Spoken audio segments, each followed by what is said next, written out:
Okay, here we are again with another episode of the Fernandez Legacy with Commissioner Mildred Fernandez. Happy New Year, Commissioner. Happy New Year. And I look forward for an exciting 2026. It will be exciting. Very much. And it's starting off to be exciting with everything that's happening locally, nationally, internationally. Just this past week, we had the Davos Summit of the World Economic Forum. I remembered. We have everything going on with ICE here in the United States and, of course, locally. Folks are jumping into the local races. Where do we start? Oh, my goodness. We have so much to talk. We do. And I think that in the local races, we are seeing an influx of new candidates, new ideas. Some of them you are in shock to see the ideas, but it's okay. And they will be learning at certain space. The same thing at state level. It's fascinating. I'm watching the legislature. I like to watch the 60 days as much as I can, because that's where the laws are made. True. And I was making a comment the other day to legislator Susan Placencia. Okay. And I was telling her, we have too many laws. And she said, you're right, too many. Confusing. And sometimes you feel if they are going to be executed, all of them. Right. So at the end of the day, all those laws are going to affect locally at the county commission. And that's why I do feel that those commissioners needs to understand that we have laws that will override anything that they are going to vote for locally. Right. I have two questions, but the first one, as you mentioned, there's too many laws. Is there a mechanism in the state legislature to look at older laws and say, you know, this is not really applicable in today's age, and just vote it out? Yeah, it's interesting because they are, and this year it's happening. At least that's what I have been looking at. They're all laws that they are taking them and improve them. Because one of the things that I learned with them when I'm watching the legislature is that they approve some laws.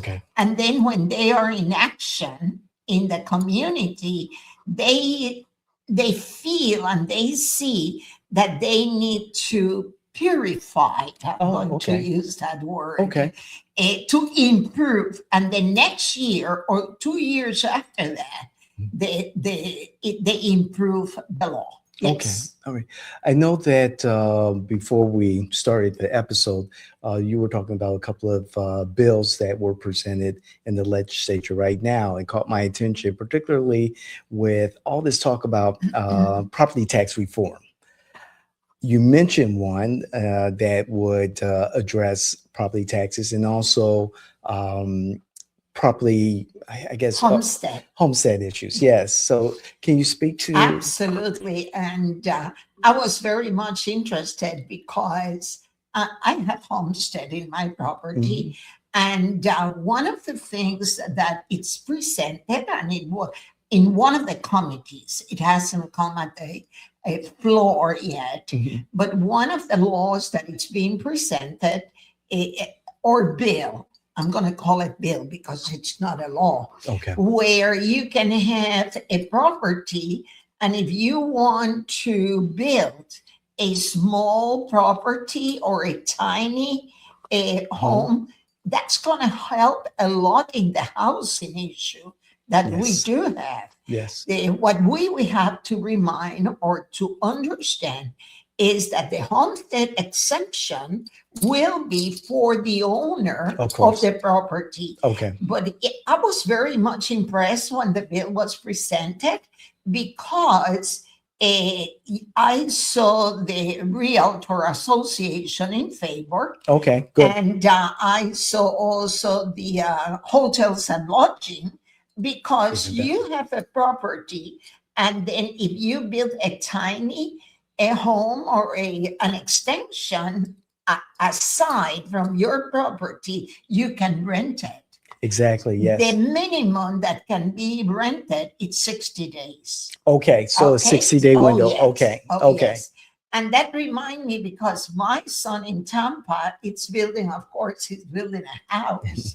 But that's one of the things that we were discussing, because he and his wife, it's building that in his property for his in-laws. Okay. And the idea is that when they're no longer here, they can either rent that house and it's in their property, but still the homestead will be for the ones that live in the main property. Excellent. I think it's a great bill. I think so too. That does Yes. open up more opportunities for people to have affordable housing, Correct. and also opportunity for residents to have additional income. Absolutely. And one of the things, and depending upon the culture, but the Hispanic culture, Mhm. we like to keep our parents with us. Sure. Hmm. And I'm sure, I know the Vietnamese community, it's the same. So this is I would say it's the starting of a housing to be seen in different aspects, Excellent. not only as a extension of a business, Hmm. but also to keep your family together. Excellent. Yes. Yes. That's a great idea. And ultimately, we want to keep families together. Absolutely. And that reduces costs for, particularly as you were saying, if there's older generation who stays in the supplemental housing or residence or additional residence, that saves money for them as far as living on a limited income or just, everyday expenses. You're so close to, family, and you share resources. So I think it's a great idea. Absolutely. And David, one of the things that I see on every day when I'm walking, housing today, it's very expensive. Oh, yes. And then this issue of the homeowners association, which there is a Ooh. bill in the state right now Mhm. to eliminate HOAs. Yes. And when that comes to different committees, I want to be on top of that one, Yes. because I pay 2 HOAs. That's correct. I remember the last time we Yes. met, we had that Yes. conversation. There's 2 HOAs that you pay for, and that just blows my mind. Yes. And that's an additional cost on homeowners, particularly you and the residents where you live, that could be used towards, savings or towards the grandkids or whatever. Absolutely. And the other challenge that senior has Mhm. is that you are with very little income. Mhm. It could be that you have the Social Security and maybe you have an extra income on a pension of what you work. Right. But depending upon that, it's the amount of money that you're receiving. And I was telling a friend the other day, my HOA is as large as my mortgage. Wow. So it's challenging. I can believe that. Wow. I understand that there are several proposals for property tax relief Correct. also. And I know that there are, I guess, different approaches to Correct. relief for Correct. residents. Right now, the one that I have seen is it's 1% where seniors will not have to pay for school. Okay. Which is part of the taxes. All right. So there was a lot of opposition, but that one cleared the first committee. Okay. I do know that there are about 4 or 5 different proposals. Exactly. So we will see. And then, of course, it all depends on what the governor decides that or which one is pushed. Right, right. Is there any other legislation that our viewers and listeners should pay attention to or just be aware Oh, of? yes. I this year I'm seeing a lot of proposals or bills on domestic violence, on Okay. protection of the victim, and how they're going to deal with the offender. Okay. Criminal justice, it's becoming a big issue in the state, and there are so many ones coming up. And I have seen also many other proposals based on incarceration. Okay. So I think it's one of the first years that I see an emphasis on what's going to happen, not only inside the prisons, Okay. but when the person it's in a trial. Okay. So it's very interesting, and Wow. we're going to see a lot of that. Okay, excellent.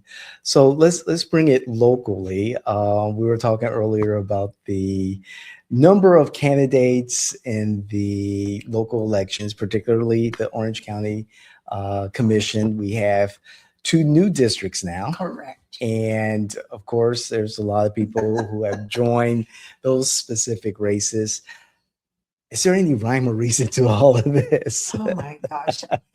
I was always against of adding more districts. And why? Because I was a county commissioner. Yes. And if you organize correctly your office, you're able to take care of your residents. And now not only it's 8 different districts, but each commissioner has 4 aides. I had 2. Yeah. And to me, I was running that office business-like. Correct. If you have organizational skills, you don't need that. The other thing, of course, I was totally opposed to that, because not only it's more taxes, but salaries. Yes. Where are you going to get those individuals within the building that we do have?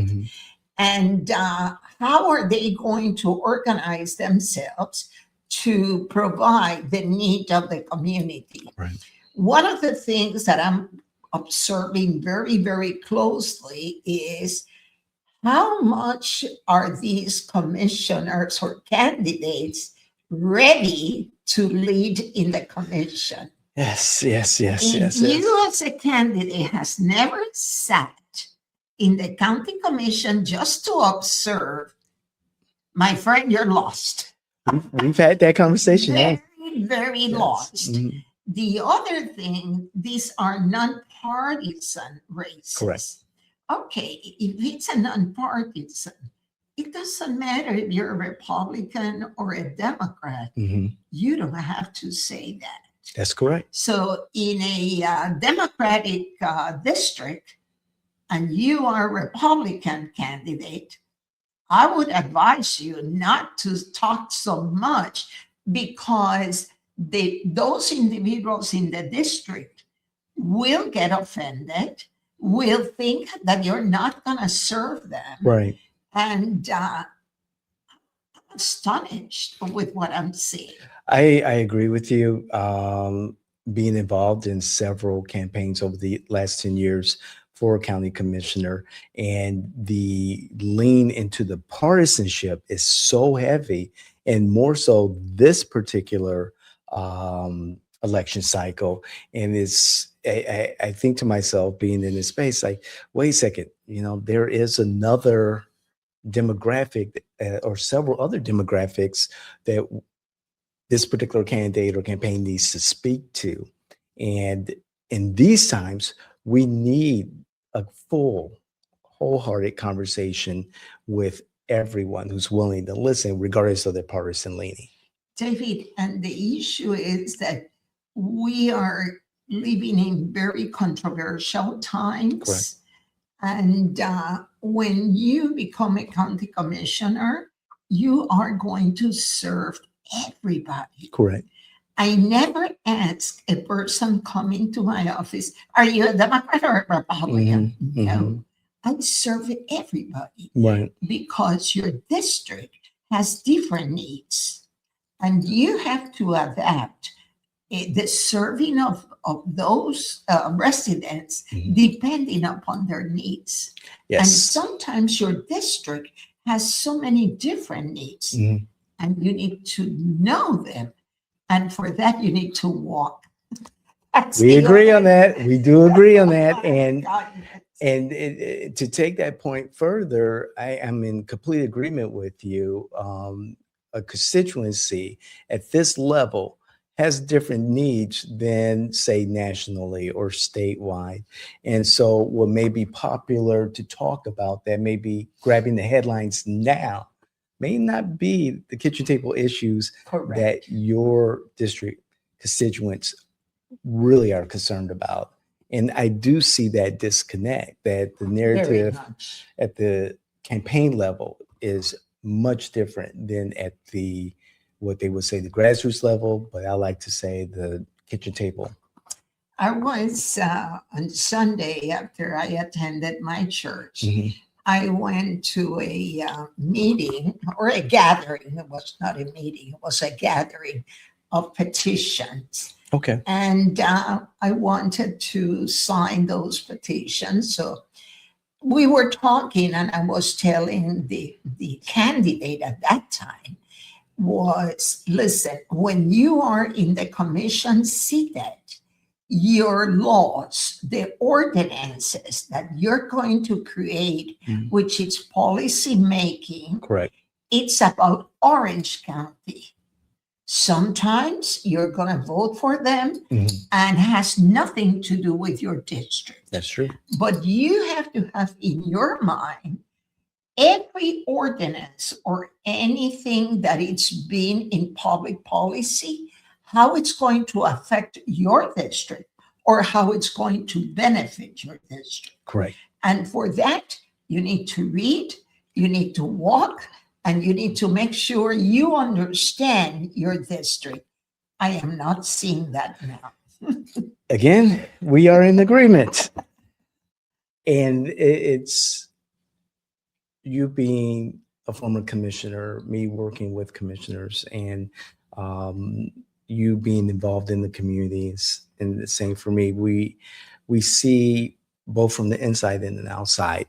And my concern is that it's the same as yours, that there's not enough, no one's doing the thorough homework Correct. that they should be doing to understand the policy, understand the implementation of the policy, and also the repercussions of the policies that are passed. And when I watch the commission meetings, and I just like, wait, look, you got to look at it from this particular angle. Oh my God. And one of the beauty when you walk, and I tell that always to the candidates, Mhm. have a notebook Mhm. and a pencil. Mhm. And in those little seconds, minutes, when you knock that door and you introduce yourself, Mhm. ask the question, what is your concerns with the county? And take notes. Right. I was talking to a candidate that she's running for commission, but she was a state legislator Sure. and a senator.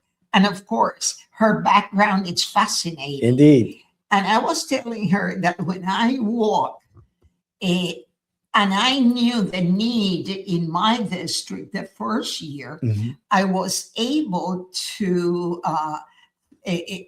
fund and to open the first Beacon Clinic in Yes.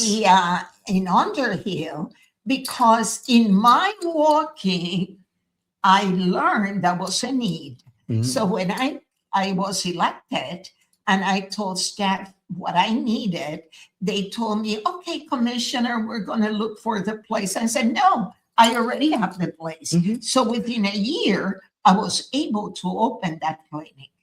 Right. And that's the results of you walking and talking to your people. Mhm. And in District 3, it's a working class district. Yeah. And we have a lot of people that they don't have insurance, medical insurance, and that beacon clinic was open for the underserved. Okay. And I was very proud to do it, and it served a lot. So the beauty of walking, it's not only you get to know your constituents, but you also learn your needs. Exactly. And that's what you get elected for. Every time, live and die by it. I mean, the best way it's an automatic focus group when you go Correct. door to door and you're talking to your constituents and understanding their, what their issues are, not assuming what their issues are. A little inside baseball here. There has been threats of county level decision or policy making being preempted by the state legislature. I see this more and more often in the years that I've been working with the commission. Did you, as commissioner, see a lot of that happening when you were commissioner? And how do you navigate that? I remember we did have some, but they were not that many as the one I'm seeing now. I remember very, very well the red light camera. Ah, yes. Okay. That was something that we wanted to implement, and it took quite a few years because the legislator would not help us. And at the end of the day, they were right, because then there was a legality issue. There was an issue that the vendors wanted to profit from them. Okay. Oh, yeah. Of So, course. yes, all of these. But we didn't see a lot of pressure. On the contrary, Okay. and we were working very closely with the legislature. We understood because we would visit them very often. Okay. And it's so important when you know people, because then they work with you, or they would tell you, a commissioner, when you're there, this is the way you should treat it. Now, what I'm observing, it's a struggle. Okay. Because it's a political struggle. Okay. And you as a commissioner, of what I have seen, they want to defend that, doesn't matter what. Okay. I'm sure you have read already that we have a commissioner that she wants private lawyers in the Split Oak issue. I did not read that. Yes. When I read it, I said, oh my gosh, I think you are in the wrong place. Wow. Yes. So that's a lot of money. It's incredible. Wow. You kind of caught me off guard on that one. When I read that, I said, there is no way she doesn't understand Correct. how this works. Wow. I have to start getting up at 3:00 in the morning just to catch up on the news from the day before. Wow. I was not aware of that. Speaking of preemption, there is a special session that has been mentioned in April for redistricting of the congressional districts. And this is something that Governor DeSantis is calling to review the congressional maps and determine if Republicans are reapportioning more districts. This could affect Orange County. Absolutely. And I'm sure that once it's decided at state level, the mayor will call all the committee that had to do with districting. You're there. Yes. They will invite you, and it's going to be very interesting because the lines might change. Exactly. So we have all these candidates.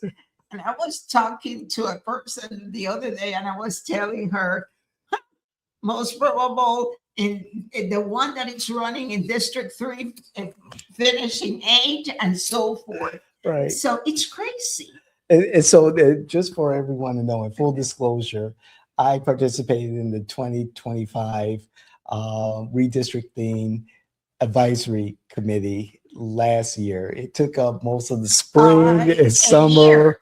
Yes, yes, almost a year. Yep. And it was arduous. It was difficult, but ultimately the new plan for new districts, 8 districts, was conceived. And now there's the likelihood, because if this special session for the congressional districts occur as planned, and there are new congressional districts, because Orange County commissioner districts must align their precincts Correct. with those congressional districts, we may need to do our A rearrangement of districts. exactly. That's what it's going to happen. So those new candidates that they don't understand where are they running Right. or what the commission is, Correct. it's going to be interesting. Exactly. And on top of that, at the federal level, the Supreme Court is reviewing Section 2 of the Voting Rights, the Voting Rights Act. And so that could also play into everything. It's a fascinating year ahead.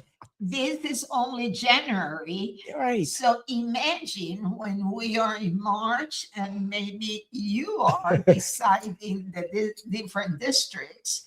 And it's going to be very interesting, because then the supervisor of elections will have another task Correct. to rearrange all of that Exactly. for a primary in August. Exactly. And qualifying is still set in June, Correct. mid-June. So there is a short window for everything to happen. I would say to all our viewers, stay tuned. Indeed. Oh, definitely. You're going to get it first right here. Yes. This and again, 2026, I think, is going to be an incredibly fascinating year politically and for America in general. We have the 250th anniversary of America, of the United States of America, the signing of the Declaration of Independence, and it's going to be a great celebration, and I'm excited. As far as on the national level, what do you see that is going to be more that will resonate with Americans and citizens and voters in November? I think we're going to see a lot of exciting things because the way the president has his agenda stated, I think it's given a lot of opportunity for the economy. We're going to see a lot of changes in our favor. Yes. Because right now we can drive and put gas in our cars. That's correct. So little by little, we're going to see things that we have not seen before. Okay. And one of the things that I admire the most about this president is that he's not a politician. He's a businessman. Yes. And I follow him. Coming from IBM, I followed him since he had the program of The Apprentice. Yes. I follow him because of his business mind. And the person that doesn't understand business cannot understand what he's coming from. Agreed. And then he has been able to identify individuals to help him accomplish. Because you can have great ideas, but if you're not surrounded by the individuals that are going to help you complete the agenda, then you have not done the job. And that's the beauty of being a business person. I agree. And again, I say this all the time. Ask me this 3 years ago, 2 years ago, a year ago. 5 years ago, 10 years ago, about how positive I am about this particular administration in this particular time, the business approach. And at one point I was on the other side, Commissioner, I like business over here, politics over here, like with religion. However, this is a thought out policy, a thought out agenda by the president and his team. And like you said, the people around them are top notch. They know what they're doing. They understand what they're doing. Big admirer of the Secretary of State, the Secretary of Treasury or Treasury Secretary, the U.S. Trade Representative, many of the members of his cabinet who are from outside the mainstream politics and have this approach that is businesslike. And you see that this administration wants prosperity for all who are willing to embrace what the administration's policies are. The beauty when you have a business mind, and I have to include myself, it's the vision. Correct. When everybody's here, you in business, you're up there. I always remember my negotiations with the Magic and the 5 Gymnasium. Mm-hmm. Everybody was stunned in the commission.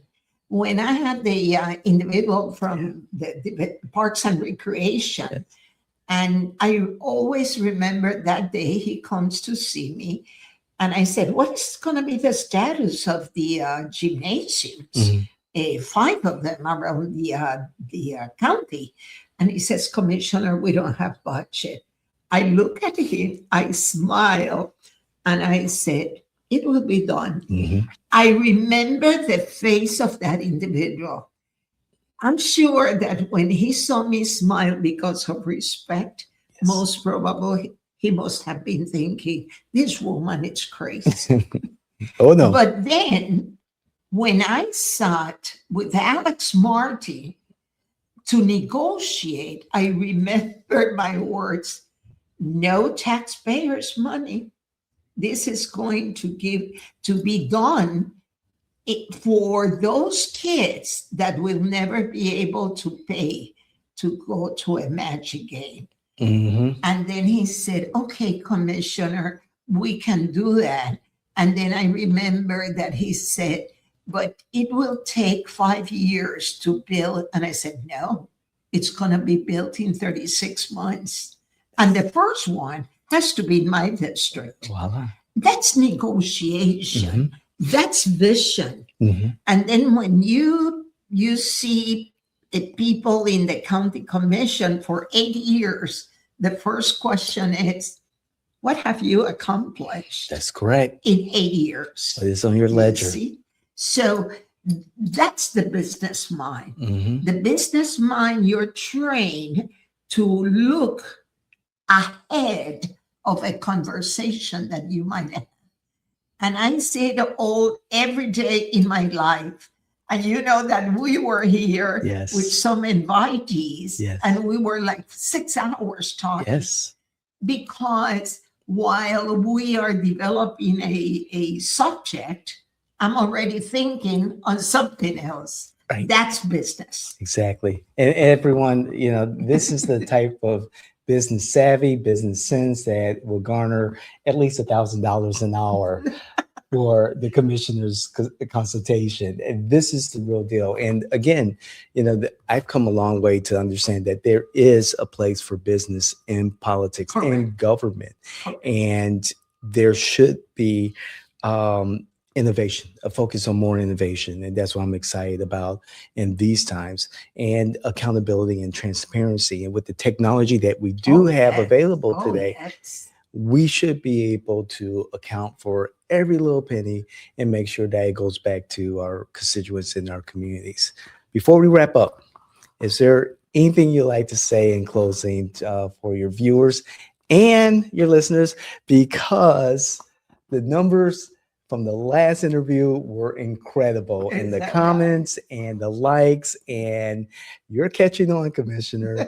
So you have a nice following. I'd love to hear more from you. Well, this type of conversation, it's fascinating because we're giving the opportunity to pass information to our viewers. and see the perspective Mhm. of a person and a team, because you're part of this team, to really talk about important issues. And I want to thank the commissioner for her time and for the wise words that she has provided to us and our audience. And if this is the type of content that you enjoy listening to and you think there are others that would benefit from it, friends, families, those influencers in the wild, candidates and electeds in particular, please don't hesitate to share this with them. And of course, like the show, like the podcast, and comment. We love to hear what you have to say. We try to get back to every comment, and we'll try to fit some of your comments into the next program and give you some feedback. So on behalf of Taylor, Jay Washington team, myself, Commissioner, thank you so much. God bless you, and God bless our audience, and thank you for tuning. Thank you. God bless everyone.